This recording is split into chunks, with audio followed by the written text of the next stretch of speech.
बिस्मिल्लाहिर्रहमानिर्रहीम। अस्सलाम वालेकुम नाज़रीन, आप यूट्यूब चैनल देख रहे हैं। मैं इमरान ख़ान हूँ। सबसे पहले अफ़गानिस्तान में जो अफसोसनाक वाक़या पेश आया, एक रीहैब सेंटर के ऊपर या जो बहाली मरकज़ होता है जहाँ पे नशे के लोगों का इलाज होता है, उस पर अटैक हुआ और फिर पूरी दुनिया को अब तालिबान हुकूमत बता रही है कि ये वाक़या कैसे हुआ और पाकिस्तान को इसके लिए ज़िम्मेदार ठहराया जा रहा है। पाकिस्तान ने इसकी तरदीद की है, लेकिन कुछ बड़ी अजीब चीज़ें हुई हैं, मैं आपके साथ शेयर कर देता हूँ और ये भी बताता हूँ ये वाक़या क्यों हुआ और कैसे हुआ। देखिए, हैरत अंगेज़ तौर पे पाकिस्तान की जानिब से जो अस्करी ज़राए से ख़बरें देने वाले लोग हैं या जो टाउट्स हैं या बहुत सारे ऐसे लोग जो जुड़े हुए हैं और सोशल मीडिया पे भी इन्होंने अपनी एक अच्छी खासी तादाद इकट्ठी कर ली है, कौम का पैसा खर्च कर रहे हैं और कुछ लोगों को तरबियत भी दी गई है कि ये काम किया जाए। तो अब ये एक तूफ़ान खड़ा किया गया था। सबसे पहले तो ये बयानिया शुरू में बनाया गया कि ये एक असला डिपो है जिसके ऊपर हमला किया है पाकिस्तान एयरफोर्स ने। पहला दावा यही था कि ये एक असलहा डिपो है जिस पे पाकिस्तान एयरफोर्स ने हमला किया। तब तक किसी ने नहीं कहा कि यहाँ पे हमला नहीं हुआ। दूसरा मौक़िफ़ ये आया कि यहाँ पे खुद कुछ बम्बार तैयार हो रहे थे और इसलिए यहाँ पे अटैक किया गया है। फिर एक मौक़िफ़ ये आया बाद में कि वे तो नशे के आदी थे, इनके तो घर वाले भी इनसे तंग थे, अगर ये मारे गए तो क्या हो गया। और फिर अब आखिर में एक मौक़िफ़ हम ये भी सुन रहे थे कि कुछ लोगों ने ये भी कहा कि ये अफ़गानिस्तान की हुकूमत ने खुद ही एक फ़ॉल्स फ्लैग ऑपरेशन कर दिया है और अपने लोगों को खुद मार दिया ताकि पाकिस्तान पे इल्ज़ाम लगाया जाए। दरअसल ये मामला है क्या, इसमें बीबीसी की एक रिपोर्ट है कि इस जगह की हैसियत क्या है। माजी में ये जगह जो है ये फेनिक्स के नाम से मशहूर थी, फेनिक्स कैंप के नाम से मशहूर थी और ये अमेरिका के ज़ेरे इस्तेमाल थी क्योंकि अमेरिका ने यहाँ पर कब्ज़ा किया हुआ था। ये काबुल का इलाका है और अमरीकी फ़ौज ने यहाँ पे एक तरबियती कंपाउंड बनाया हुआ था जहाँ पे तरबियत दी जाती थी उन लोगों को जो अमेरिका के काम आते थे। और 2016 में अमेरिका ने ये जगह खाली कर दी थी। ये फैसिलिटी, ये जगह अमेरिका ने 2016 में छोड़ दी थी। फिर 2017 में जो उस वक्त की अफ़गान हुकूमत थी, उस हुकूमत ने 2017 में इस जगह पे रीहैब सेंटर बना दिया कि मंशियात के आदी जो लोग हैं उनका इलाज यहाँ पे किया जाएगा और बाकायदा इसका नाम बना दिया, इसकी जगह बना दी और इसका बजट बन गया, सारा कुछ होना शुरू हो गया। तो 2017 से लेकर तालिबान की हुकूमत आने तक ये रीहैब सेंटर ही रहा है, इलाज का मरकज़ नशे के आदी लोगों के। अब 2021 में आती है तालिबान की हुकूमत और जब उनके सामने ये आया तो उन्होंने इसको उसी मरकज़ के तौर पर बहाल रखा, उन्होंने इसको छेड़ा नहीं और ये वही काम वहाँ चलता रहा। अब हुआ ये है कि माजी में क्योंकि इसको अमेरिकन इस्तेमाल करते रहे तो ये ऐसा लगता है कि गलत इंफॉर्मेशन की बुनियाद पे यहाँ पे बमबारी हुई है। ये जो एक बमबारी ईरान के अंदर हुई है ना बच्चियों के स्कूल पे, 2016 तक ये जगह भी किसी और मकसद के लिए इस्तेमाल होती रही है। बाद में यहाँ पे बच्चियों का स्कूल बन गया और अब इस जगह के ऊपर एक अटैक भी हो गया। तो जो हमला आवर फोर्सेस होती हैं उनकी ये रिस्पॉन्सिबिलिटी होती है कि वो कम से कम इतनी तसल्ली करेंगे जहाँ पे वो अटैक करने जा रहे हैं, जिस टारगेट को वो हिट करने जा रहे हैं, यहाँ पे सिविलियंस तो नहीं है, सिविलियंस का नुकसान नहीं होना चाहिए। अब पाकिस्तान के अंदर लोग इस पे बात करने को कह रहे हैं ये गद्दारी है, ये गद्दार है मुल्क का, ये मुल्क का दुश्मन है, ये बागी है। ये हर वो आदमी जो इस पे बात कर रहा है उसको गद्दार डिक्लेयर कर रहे हैं, या उसे कह रहे हैं तालिबान का हमायती है, या उसे कह रहे हैं दहशतगर्दों का साथी है, या उसे पाकिस्तान में कहा जा रहा है ये तो गद्दार है। देखिए, सच बोलना कोई गद्दारी नहीं होती। सिविलियंस का कत्लेआम पाकिस्तान में हो, अफगानिस्तान में हो, ईरान में हो, दुनिया के किसी कोने में हो, वो गलत है और उसे जवाब नहीं दिया जा सकता। कोई शख्स जो मारा जाए वो मुसलमान है, गैर मुस्लिम है, जो बेगुनाह मारा गया उसका बर्डन आएगा सारी दुनिया के ऊपर और इसके ऊपर बोलना सबके लिए जरूरी है। ये कोई गद्दारी वद्दारी नहीं है। जब तक आप जुल्म को जुल्म कहना नहीं सीखेंगे, खुलकर आप इसके बारे में इजहार नहीं करेंगे, तब तक जुल्म रुकेगा नहीं। अब अमेरिका में बेशुमार लोग, सियासतदान, वहाँ का मीडिया, वहाँ के आम लोग, वो खुलकर इजहार कर रहे हैं कि अमेरिका ने इसराइल की जंग के अंदर बिला वजह शमूलियत की। वो अमेरिकन हुकूमत को लताड़ रहे हैं, अमेरिकन हुकूमत के ऊपर तनकीद कर रहे हैं, लेकिन उन्हें कोई भी गद्दार नहीं कह रहा। जो बाइडन ने तनकीद की डोनाल्ड ट्रंप पे, लेकिन उसे गद्दार नहीं डिक्लेयर किया गया। बहुत सारे डोनाल्ड ट्रंप के अपने साथी हैं, वो तनकीद कर रहे हैं डोनाल्ड ट्रंप पे और जंग के फैसले पे और अमरीकी जंग की मुखालफत कर रहे हैं, लेकिन उनमें से किसी को भी गद्दार डिक्लेयर नहीं किया गया। हत्ता कि जो फौजी मारे गए हैं उनकी फैमिलीज की जानिब से भी स्टेटमेंट आया, ये मेरे पास मौजूद है यहाँ पे, मैं इसे देख रहा था कि जो फौजी मारे गए उनकी फैमिलियाँ ये कह रही हैं कि जनाब ये लड़ाई बंद की जाए, ये जंग नहीं होनी चाहिए थी, ये गैर ज़रूरी जंग है। और ये एक फ़ौजी जो मारा गया है, इसकी फैमिली, ये साथ तस्वीर भी आप देख सकते हैं, इनकी वीडियो भी देख सकते हैं। ये सियाफ़ान अमरीकी हैं और ये बता रहे हैं उनकी फैमिली के जी ये गलत हो गया, ये जंग बंद करनी चाहिए। अब इन्हें कोई गद्दार तो नहीं कह रहा, इनको जो कहा जा रहा है इनका फ़ौजी जंग में मारा गया, लिहाजा इनको तो एजाज़ दिया जा रहा है अमेरिका में, लेकिन ये लोग कह रहे हैं जंग बंद कर दी जाए। तो ये गद्दार तो नहीं बन गए। अमेरिका के ऊपर बहुत सारी दुनिया में तनकीद हो रही है, अमेरिका के अंदर तनकीद हो रही है, कोई भी गद्दार नहीं बन रहा। तो पाकिस्तान के अंदर ये प्रॉब्लम क्या है कि आप निशानदेही करें किसी गलत चीज़ की, साथ ही ये गद्दार है। फौज सियासत में किरदार क्यों अदा करती है, आप ये पूछ लें, जी ये गद्दार है। फौज कारोबार क्यों करती है, आप ये पूछ लें, जी ये गद्दार है। फौज का क्या काम है बाकी चीज़ों में, जी ये गद्दार है। और अगर आप ये पूछ लें कि जनाब इंटेलिजेंस एजेंसीज कामयाब क्यों नहीं हो पा रही और क्यों दहशतगर्दी को नहीं रोक पा रही, जी ये गद्दार है। तो हर बात पे यहां गद्दारी का सर्टिफिकेट लेकर लोग खड़े हो जाते हैं बिला वजह। अब पूरी दुनिया से इसके ऊपर आवाज़ उठ रही है। ये यूएन न्यूज़ यहां से बाकायदा आवाज़ उठी और यूएन हेल्थ एजेंसी WHO उन्होंने इसकी मजम्मत की है और 400 लोग अफ़गानिस्तान में मारे गए हैं जो रिपोर्ट हुए हैं। अब इस पे अक़वाम मुत्तहिदा के जो लोग अफ़गानिस्तान में मिशन मौजूद है वो तस्दीक कर रहे हैं कि यहाँ पे बड़ी तादाद में हलाकतें हुई हैं। अफ़गानिस्तान की गवर्नमेंट जो है वो डिप्लोमेट्स को, दुनिया भर के जितने भी वहाँ पे मिशन मौजूद हैं, आलमी तंजीमें मौजूद हैं, वो उन सबको बुला के ब्रीफिंग दे रहे हैं, दिखा भी रहे हैं।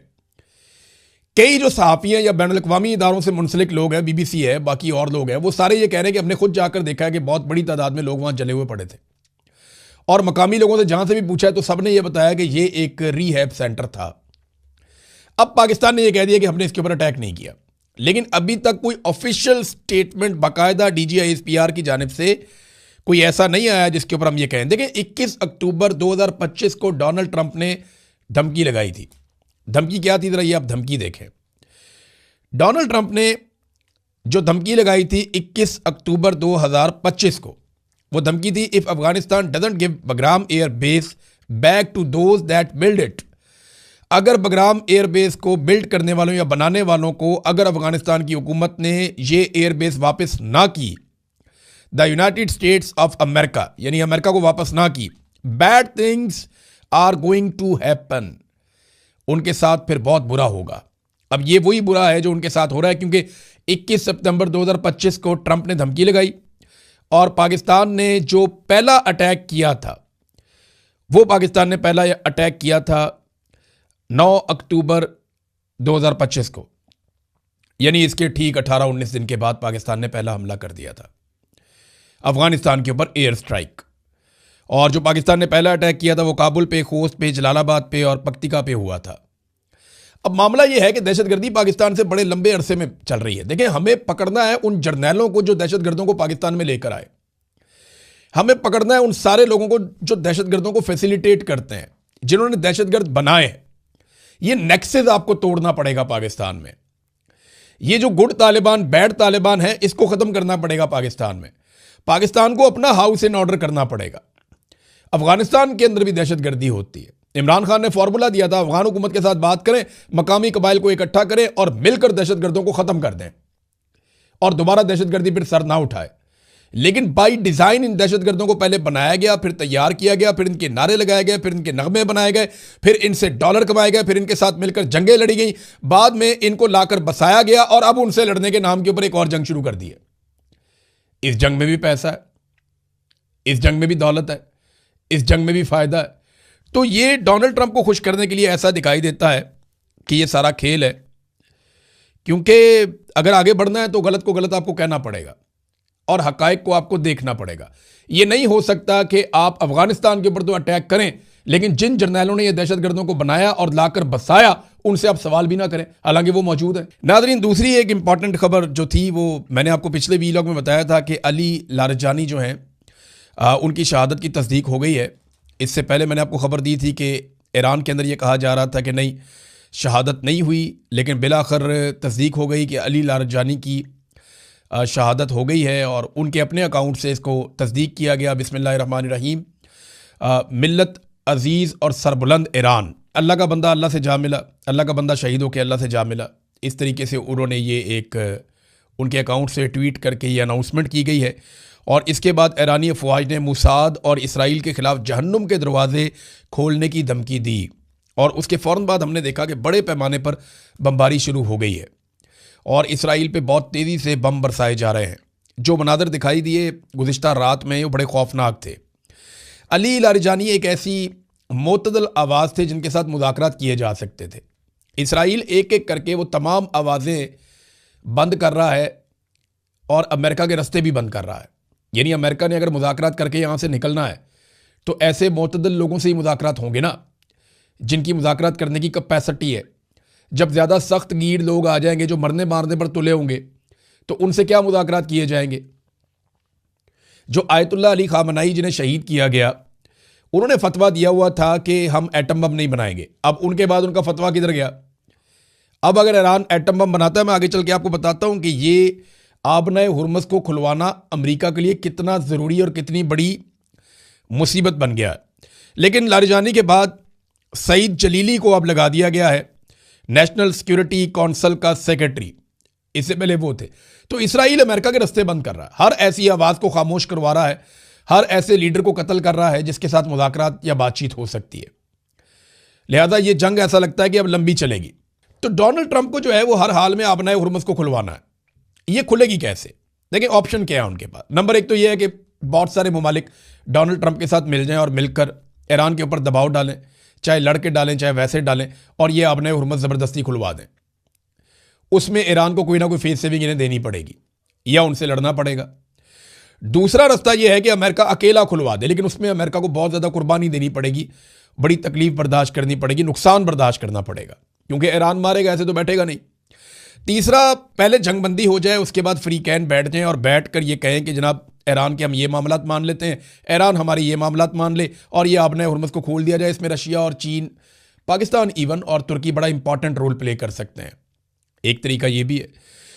चौथा एक तरीका है जिसके ऊपर अभी कोई बात नहीं कर रहा, ना कोई करना चाहता है। ईरान एक एटमी तजर्बा कर दे और उसके बाद खुद ही आबनाए हुर्मुज़ खोल दे कि जनाब हमने अपने आप को अब महफूज कर लिया, अब अगर जो हमारे साथ लड़ेगा तो वो नताइज का जिम्मेदार खुद होगा। सारी दुनिया ये जानती है कि ईरान जिस तरह धमाके करता है या जिस तरह जवाब देता है वो कोई कसर नहीं छोड़ता। लिहाजा जब उसके बाद एटम बम होगा ना तो ये लड़ाई खत्म हो जाएगी हमेशा के लिए, ऐसा दिखाई देता है। फिर वो आबनाए हुर्मुज़ गुडविल जेस्चर के तौर पे खोल देंगे, ठीक है सारी दुनिया यहां से ट्रैवल करे, हम भी तिजारत करें, आप भी तिजारत करें, कोई किसी को नहीं रोकेगा। तो फिर एक नई सिचुएशन बन जाएगी। अमेरिका का अकेलापन जो है वो डोनाल्ड ट्रंप को काटना शुरू हो गया है और अमेरिकन के लिए मुश्किल बढ़ रही है। यानी बरतानिया, जर्मनी और फ्रांस, ये वो ममालिक हैं जो हमेशा अमरीकी इत्तेहाद की रीढ़ की हड्डी रहते थे। ये बहुत अमेरिका के लिए बढ़ के बातचीत भी करते थे, दुनिया के सामने नैरेटिव भी रखते थे। इनके बहुत बड़े बड़े मीडिया हाउसेज हैं, वो पूरी दुनिया को बताते थे कि एक्चुअली करना क्या है। नैरेटिव बिल्डिंग करते थे, अमेरिका के साथ खड़े होते थे, इनके हथियार काम आते थे। तो ये बरतानिया, जर्मनी और फ्रांस, इन्होंने तो साफ इनकार कर दिया कि हम ईरान के खिलाफ इसराइली और अमेरिका की लड़ाई का हिस्सा नहीं बनेंगे। यूरोप और बरतानिया, ये तो गया इनके हाथ से। ऑस्ट्रेलिया, जापान और जनूबी कोरिया, ये दूसरा एरिया है, ये भी हाथ से गया। ना जापान साथ खड़ा हुआ, ना जनूबी कोरिया साथ खड़ा हुआ, ना ऑस्ट्रेलिया साथ खड़ा हुआ। हत्ता कि अमेरिका का जो बिल्कुल हमसाया है कनाडा, जो हमेशा से गैर मशरूत तौर पे अमेरिका के साथ रहा, वो भी साथ खड़ा नहीं हुआ। तो डोनाल्ड ट्रंप जो है वो अकेले होते चले जा रहे हैं। अरब ममालिक जिन्होंने अमेरिकन को अपने लिए एक हिफाजत का जिम्मेदार समझा था, यहां पे बहुत सारे फौजी अड्डे बनाकर दिए, अरबों डॉलर्स अमेरिका के ऊपर खर्च किए उन्होंने, अरबों डॉलर्स उन्होंने दिया अपनी हिफाजत के लिए। वो जो अरब ममालिक हैं वो भी अब देख रहे हैं कि हमारी हिफाजत नहीं हो पाई। उन्होंने अमेरिकन को यहां से दौड़ते हुए देखा, वो अपने बहरी बेड़े उठा के किधर पीछे ले गए पानियों में कि ईरान उन्हें तबाही ना कर दे। फिर एक अमेरिकी बहरी बेड़ा जो यूएसएस जेरल्ड है, वो वहां पे उसमें आग लगी हुई है और वो आग बुझ नहीं रही, काफ़ी देर हो गई है, समंदर के अंदर है वो, उसके अंदर आग लगी हुई है, वहाँ काफ़ी नुकसान हो गया है, फौजियों के सोने के बिस्तर शिस्तर भी जल गए, वो बहुत बुरे हालात हैं बेचारों के। तो अमेरिकन के लिए एक से बढ़ के एक मुसीबत है। डोनाल्ड ट्रंप को यहां तक कहना पड़ गया कि जनाब अब तो नेटो किसी काम का नहीं रहा। जब ताउन की ज़रूरत थी तो नेटो ने तो ताउन किया नहीं, अब अमेरिका को भी नेटो की ज़रूरत नहीं रही। तो सवाल यह पैदा होता है कि सेंट्रल एशिया के वो ममालिक या यूरोप के वो ममालिक जो रशिया के मुकाबले में अमेरिका को अपना सेवियर समझते थे, ये हमें बचाएगा, शहबाज शरीफ ने क्या कहा था कि you are the saviour of South Asia, आप पूरे जनूबी एशिया के एक सेवियर हैं, मुहाफिज हैं। डोनाल्ड ट्रंप को कहा, सैल्यूट भी मारा। तो क्या वो वाकई मुहाफिज हो सकता है? ईरान ने नाको चने चबवा दिए हैं, तो रशिया और चाइना क्या करेंगे, लोग ये सोच रहे हैं। तो ऐसा दिखाई देता है कि वर्ल्ड ऑर्डर तब्दील हो रहा है। अब ये नहीं होगा कि अमेरिका के पांव में सबका पांव, वो एक कहावत है ना कि हाथी के पांव में सबका पांव, अब वो नहीं होगा। अमेरिका के पांव में सबका पांव वाला मामला खत्म हो जाएगा। अब सारे अपनी अपनी पॉलिसी बनाएंगे, अपने अपने तरीके से चलेंगे, दुनिया में नए इत्तेहाद बनेंगे, नए उसूलों के मुताबिक बनेंगे। और उसके इशारे यूरोप से आना शुरू हो गए हैं। यूरोप को रशिया से बातचीत करनी पड़ेगी, ठीक है आप अपनी हुदूद में रहें, हम अपनी हुदूद में रहें, मिलकर कारोबार करते हैं। अमेरिका के साथ भी कारोबार करें, चाइना के साथ भी कारोबार करें। तो चाइना तो ब्लैकमेल होने के लिए तैयार नहीं है, और चाइना बार बार यही कह रहा है कि बातचीत के जरिए से मामला हल किया जाए। नाज़रीन, मैं एक थोड़ा सा छोटा सा तकाबली जायजा आपके सामने रखना चाहता हूं पाकिस्तान की एस्टेब्लिशमेंट और अमेरिका के रवैये का। इन दोनों में ना बहुत सारी चीजें सिमिलर थी और दोनों के साथ एक ही तरह की चीज हो गई। जो अमेरिका के साथ हुआ ना, वही पाकिस्तान की मिलिट्री एस्टेब्लिशमेंट के साथ भी हुआ। इनकी सोच एक जैसी थी। ये दोनों समझते थे कि ये दोनों चाहें जो चाहें करें, यानी अमेरिका समझता था पूरी दुनिया में जो चाहे करे, पाकिस्तान की एस्टेब्लिशमेंट समझती थी पाकिस्तान में जो चाहे करे, कोई पूछने वाला नहीं है।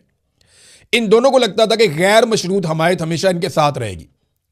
अमेरिका को लगता था पूरी दुनिया की हमायत उनके साथ रहेगी, और पाकिस्तान की एस्टेब्लिशमेंट को लगता था सारी सियासी जमातें, पाकिस्तान के सारे ग्रुप, मौलवी, मीडिया, सारे हमारे साथ हमायत हमेशा करते रहेंगे। ये दोनों ये समझते थे कि हीरो भी हम हैं, मुहाफिज भी हम हैं, सबसे बेहतर और सबसे अफजल हम हैं। ये एक कॉम्प्लेक्स इनके अंदर था, जनाब हम शानदार हैं, हमसे बेहतर कोई नहीं है। ये सुपीरियरिटी इनके अंदर एक थी, एक सोच थी इनके अंदर, पाकिस्तान की एस्टेब्लिशमेंट में भी और अमेरिका के अंदर भी।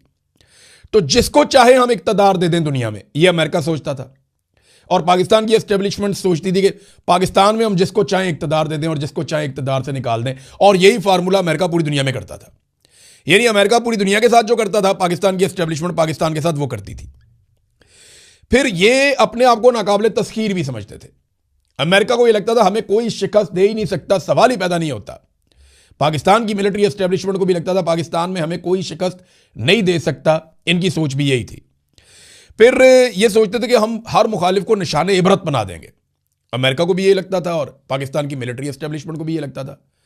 अमेरिका ने जिस जिस मुल्क का रुख किया वहां पे तबाही और बर्बादी फेर दी, लेकिन पाकिस्तान की मिलिट्री एस्टेब्लिशमेंट ने भी हर एक को अपने ताबे कर दिया या तबाह और बर्बाद कर दिया।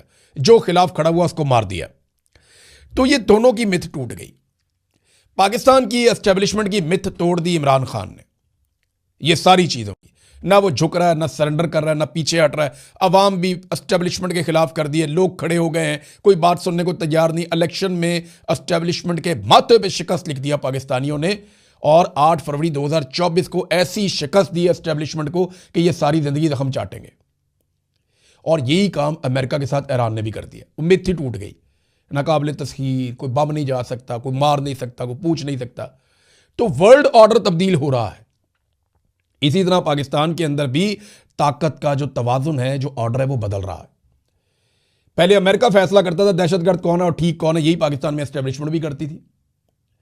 अमेरिका बताता है दुनिया को कि गद्दार कौन है और अच्छा इंसान कौन है या अच्छा मुल्क कौन है, यही पाकिस्तान की एस्टेब्लिशमेंट पाकिस्तान में करती थी। लेकिन अब ये सारे पैरामीटर्स बदल रहे हैं। ये छोटा सा एक मेरे दिमाग में आ रहा था, मैंने कहा मैं आपके सामने रखूं, आपके साथ शेयर करूं ये चीज, और ये एग्जैक्टली ऐसे ही हुआ है। नाज़रीन, अरब अमारात की तरफ से एक इशारा आया कि वो आबनाए हुर्मस खुलवाने की अमरीकी फौजी मुहिम का हिस्सा बन सकता है। देखें ना, अगर तो ये अमन के दौर में हो और वो मिलजुल के करें तो फिर तो ये ठीक है, लेकिन अगर अभी वो किसी ताकत के जोर पे करने जाएंगे तो इसराइल के बाद जिस मुल्क पे सबसे ज्यादा ईरानी ड्रोन और मिसाइल गए वो यूएई है, ये डाटा बता रहा है। तो यूएई के लिए एक बड़ी मुश्किल पैदा हो जाएगी। ईरान तख्ता मश्क बना लेगा यूएई को, क्योंकि इनका जो तरक्याती मॉडल है वो दिफाई नुक्ता नज़र से नहीं है। मैंने पहले भी बताया कि इन्होंने शानदार तरक्की की है, कमाल यूएई इन्होंने बनाया, ऐसी डेवलपमेंट की है कि दुनिया हैरान हो जाती है। दुनिया में सबसे शानदार काम यूएई के लोगों ने किया और उसके लिए उनकी हुकूमत खराज तहसीन के लायक है। कमाल काम किया उन्होंने। लेकिन अगर इस वक्त वो किसी लड़ाई में उतर जाते हैं ईरान के साथ, तो ईरान तख्ता मश्क बना देगा और यूएई का बहुत बड़ा नुकसान हो जाएगा, मुझे जो दिखाई दे रहा है। बहरहाल मेरे ख्याल में ये वो बात उन्होंने की है कि जब कभी अमन का दौर आएगा, फिर कोई अगर फोर्स बनेगी तो वो उसका हिस्सा बनेंगे। फिलहाल तो वो दिखाई नहीं दे रहा। ये लड़ाई मुझे ऐसा लगता है कि अभी थोड़ी और लंबी चलेगी। और ईरान ने बड़े शदीद हमले शुरू कर दिए हैं अली लारेजानी की शहादत के बाद इसराइल पर। अब वो हमले क्या नतीजा निकालते हैं अगले वीलॉग में पता चल जाएगा। अब तक के लिए इतनी अपना ख्याल रखिएगा, अपने चैनल का भी। अल्लाह हाफ़िज़।